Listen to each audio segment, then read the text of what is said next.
What is up, Flick fans, and welcome back to my channel. Nope, I'm out of here. What is up, Flick fans, and welcome back to my channel. Everyone knows the book, Scary Stories to Tell in the Dark, but today we're talking about the movie adaptation. I need your comments down below. Did you enjoy this film?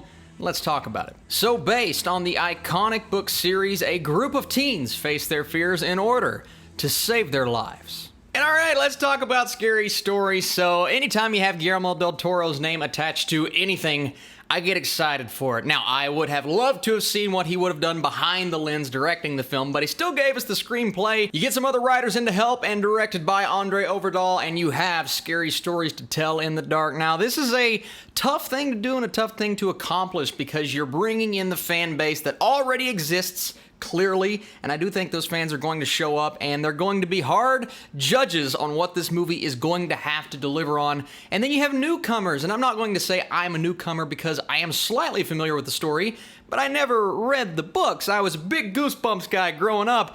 Never really got into Scary Stories. One, because I saw that image on the front of the book, I said, nope, too scary for me. But you know what? I've since really gotten into scary movies, and I was excited to see how dark is this going to go. Now, one issue I have with the film, or the entity of the film as a whole, is I'm trying to figure out still, after watching the movie, who is this movie for, right? Is it for kids? Is it for adults? Is it trying to be a mixture of the two? I feel like tone is a really important thing when you're dealing with a movie like this, so I knew it kind of had to be PG-13 because this is a film you want kids around that age to watch, even though there were multiple kids in my theater, like little 5- and 6-year-olds coming in like, I know it's going to be scary. I know you're going to be scared, and sure enough, these kids were petrified. One of the kids and his mom actually got up and left the theater about halfway through.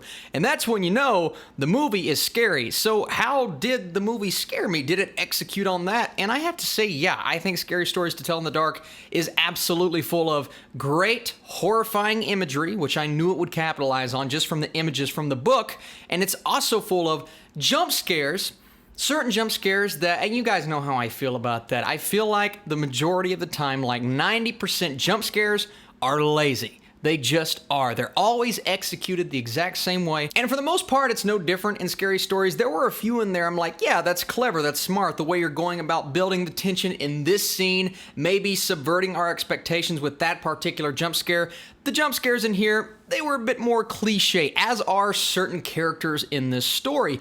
I found myself not gravitating towards some of the side characters as much as I feel like the filmmakers wanted me to gravitate towards them or connect with the characters. Now, our main players are really good. I thought Stella was good. I thought Ramon was good. A standout for me, and I know some will find him as an annoying character, as an over-the-top character, but Chuck was really funny to me, and I enjoyed his presence every time he was on screen. It started out, I'm like, I don't know if I like this guy, but by the end of the movie, I found myself being like, I kind of like Chuck. Austin, you're kind of skimming around the point. How'd you feel about the movie? As a whole, I have to say I enjoyed my experience a bit more than I anticipated, especially after the first few scenes in the movie, because the first few scenes, you jump right in, you're on this adventure, and I have to admit, some of the lines of dialogue and cliche character aspects, I'm like, yeah, I've seen this before. I've seen it recently in other movies and TV shows, and I'm not going to go down that rabbit hole. You guys know exactly what you can compare this story and these characters to. It even harkens back to some of those things. And not to say that Scary Stories didn't do it first because it's based on the popular book series, but it does pull from things that we're very familiar with. And because of that, you have to bring it in terms of casting and characters. And the cast, while they were good, the characters just weren't as interesting as other groups of young characters in recent movies and TV shows. And because of that, I didn't resonate as much. But how did I feel about the horrifying aspects of the movie? Like I said before, building tension is important in a horror film. And even though they brought in the cliche jump scares, they also brought in some of the best and most horrifying imagery I have seen all year. It felt like every time they got out of the situation and they're doing the dialogue and the conversations, I'm like, I just want to get back to the next Scary Story, because you know it's coming all throughout the movie. You take like a 5-minute break and you're back into it, and that's what I really liked. I liked the pacing of this movie because it always continued to throw something different at you, and like I said, the horrifying imagery, every situation brought us something scary, whether it is the situation as a whole, somebody eating something that maybe you shouldn't want to eat, some girl, and you've seen it in the trailer trying to pop a pimple, whoa. And then the character design and the practical effects too. I mean, you know, Guillermo del Toro, he does this and he does it well,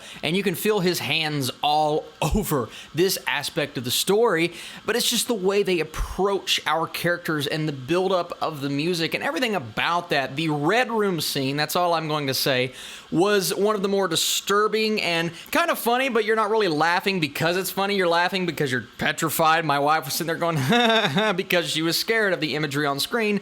And that's what this movie does to you. It evokes that emotion that you want to be evoked. If you're going out looking for a good time in the theater, you want to laugh, you want to be freaked out, you want to question certain character decisions, and then at the end, the third act, not as a whole, but certain situations that our characters get in, I'm like, you went down that route. This movie does manage to bring certain things to the table that are semi-new, but then that happens and you're just sitting back going, I feel like that's the lazy route to go. And then at the main end, they do something in the final scene that sets something up and you're like, oh, okay, well, that's interesting. But as a whole, the final like 15 minutes, I was questioning the route they were going down. Regardless, I had a good time with Scary Stories to Tell in the Dark. Do I think it's magnificent? No. Do I think it's one of the better horror movies I've seen this year? I mean, to be honest, it's not a film that blew me away, but if you're of the proper age, whether that's 12 through like 15, 16, and this is your first real horror experience in the theaters just because of the rating, I think you're going to love it. I think you're going to dig it. I think you're going to grow up with it. And it's doing everything to that intended audience, if that is its intended audience, because like I said at the beginning of this review, you have things for adults, you have things for younger children, and then a mixture in there. And if you enjoy that kind of thing, I think you're going to really enjoy this movie. And I say give it a shot if you can get past certain cheesy elements. I'm going to go 64% for Scary Stories to Tell in the Dark. Let me know what you guys think down below, and let me know which movie you're excited for this weekend, because there's a lot of movies coming out. I believe I have 4 reviews dropping tomorrow and possibly 3 on Saturday. It's a long weekend, lots of things coming to theaters, but I appreciate you guys following along. The next big theatrical review we're doing is Dora the Explorer, so be on the lookout for that. You guys are the best, and I'll see you very soon.